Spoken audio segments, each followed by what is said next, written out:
Hey guys, my name is Lisa, and my husband Peter and I have been foster parents to a sibling group of 3 for over 2 years, and I make weekly videos about foster care, so make sure to subscribe if you are not already.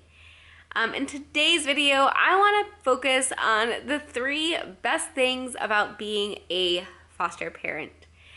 Recently, I've shared a lot of hard things, and honestly, we're still walking through those hard things. This morning, in fact, I woke up weeping at the beginning of the day before anything even started happening. There was just a lot, going on. And so I'm trying to focus on the positive and to think about why. Why do I do this as a foster parent, even through the unbelievable hard behaviors from the kids, teams telling you different timelines, the parents, and just the struggles that they are facing and how that impacts the kids that you are caring for. And on and on and on and on and on it goes. And the goal of foster care is reunification, that you are stepping alongside that family for a period of time with the hopes that they can return to their birth parents. And that's going to be messy, and yet there's still good in it. And I know that even through this hard, that my husband Peter and I are still going to continue to be foster parents even after this and the hard. So, yeah, I needed to make a positive video, and I'm still ranting. I'm sorry.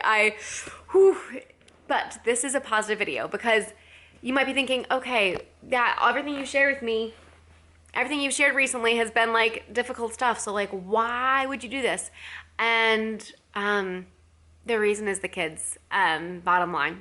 And I want to share how meaningful it is as a foster parent to be walking alongside the kids, and then also for yourself personally. So the top 3 things is to be able to see the children in your home learn and grow. To be able to see them get the confidence to do things that maybe they were afraid to even try before. In our experience, we had that with the girls learning how to ride bikes and learning to swim.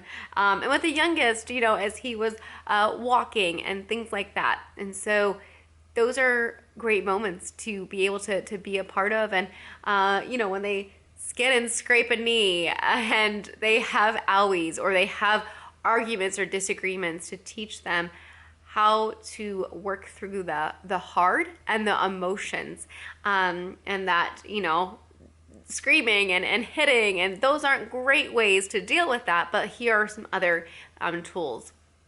So I love to constantly getting training for ourselves, to constantly be learning. And I think with every different placement, you're going to need to know different things and have different things in your tool belt. So the learning is going to be ongoing, depending on the kids in your care. And also, as kids are in your care longer, you will start to learn different things about their history and be like, oh, that's going to be really helpful for them. I need some training on that. So definitely taking care of the kids and being for them for however long that is definitely one of the absolute best things about being a foster parent. And number 2, really having to rely on God and others. For me, my personal faith in God has really increased because I have had to depend on Him, because I don't have control, and I want control, and I want a plan, and yet I know that for as much as we love these kids, God loves these kids even more, and God loves the parents, and He wants to see this family restored. And so it's great to be a part of that. And also having to rely on others. We have meetings that we have to get to, or court dates, and how are we going to have childcare? So you are going to have to make friends with other people in your local community, maybe your church, maybe other foster parents. and you have to seek it out, saying like, hey, we need a crib, clothes in these sizes would be great, maybe some toys, and friends just kept delivering things to our door. And so it was so wonderful to be able to see people come and support the kids that we were taking care of. And we could not have done it.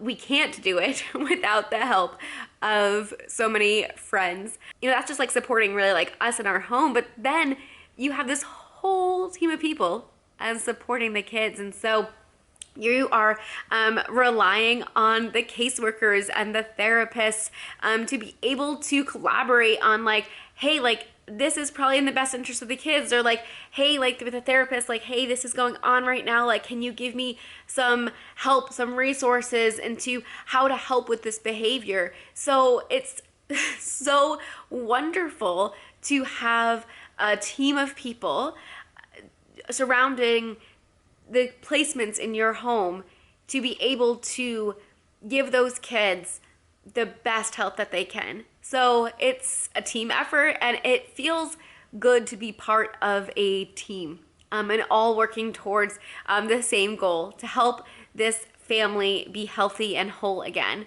And so, yeah, does that mean it's also messy because there's people involved?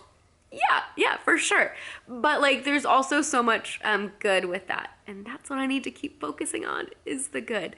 And number 3 is, you as a foster parent, learn to really live in the moment. You don't know what tomorrow brings. You don't know what tomorrow brings anyways in life. You always think, okay, this is gonna happen, and then like, you know, something crazy happens and you're like, wasn't expecting that. But in foster parenting, you kind of start to expect the unexpected. And you don't know how long, you know, kids are going to be with you. And so it really helps you treasure the moments. There have been times in this case over the last few years where, you know, we just kind of get through the mundane, like, okay, you're doing visits, you're doing school, and we just are going through the routine. And then something changes to where I realize I really need to start treasuring every single moment, every single giggle in the house, every single opportunity we have to go outside and throw a snowball at each other, or just the little things like, oh, we are going to make hot cocoa bombs. Yes. And just like, you know, saying yes to the everyday things that happen.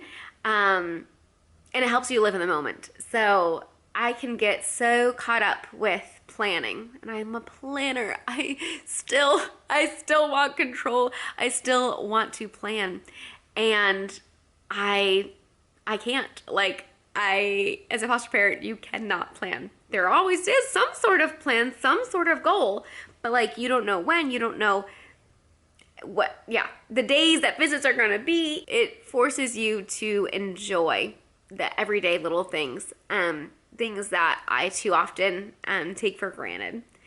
And as you know, we're starting to make active steps towards reunification, I'm just realizing more and more just to treasure the moments that we have the kids in our home. So those are my picks for the 3 best things about being a foster parent.